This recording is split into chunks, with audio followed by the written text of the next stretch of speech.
On November 19, the Ukrainian Armed Forces launched the first precision-guided strike using Western-supplied missiles on targets on internationally recognized Russian territory, attacking the city of Bryansk 280 kilometers southwest of Moscow.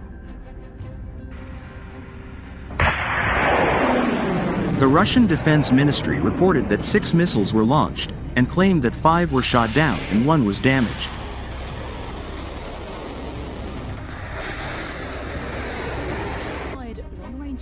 Previously, strikes using Western-supplied missiles were only permitted to be launched against targets on what Western countries consider to be Ukrainian territory, namely the disputed Crimean Peninsula and the Donetsk, Kherson, Luhansk and Zaporizhia regions.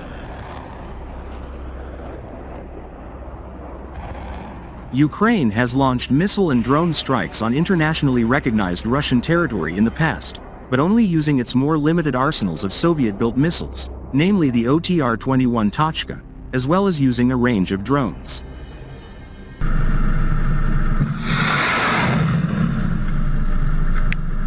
European states have for months been strongly lobbying the United States to allow Ukraine to use Western weapons, which rely on the American GPS for guidance, to strike freely across Russian territory.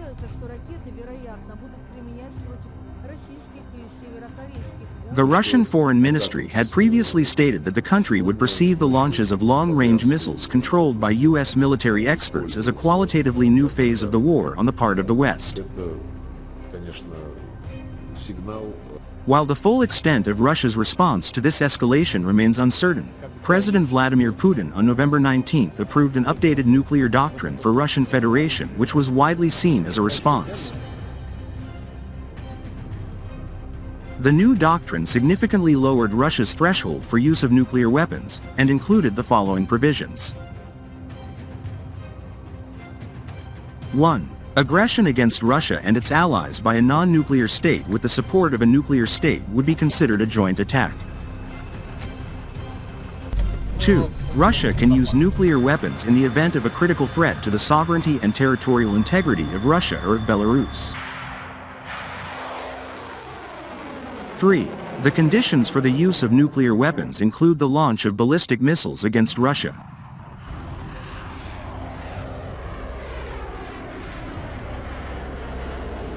4. A nuclear response from Russia is possible in the event of a critical threat to its sovereignty, even with conventional weapons, such as large-scale attacks involving military aircraft, cruise missiles, drones, or other aerial systems crossing the Russian border. 5. The provision of territory and resources for aggression against the Russian Federation is also the basis for nuclear deterrence.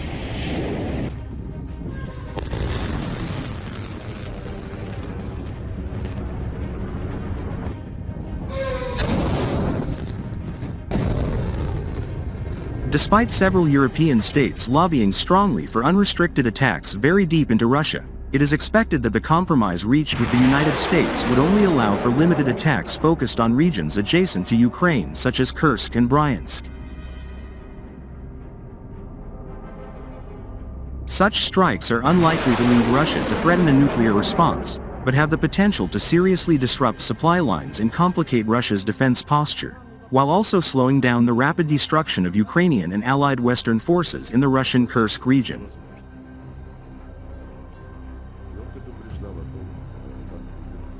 The complexity of attacks using satellite-guided missiles requires an extensive presences of Western forces on the ground in Ukraine to facilitate them, which when considered alongside the missiles' heavy reliance on Western Bloc satellites, and particularly the American GPS network, had led them to be widely considered to be jointly launched by Western Bloc states and by Ukraine.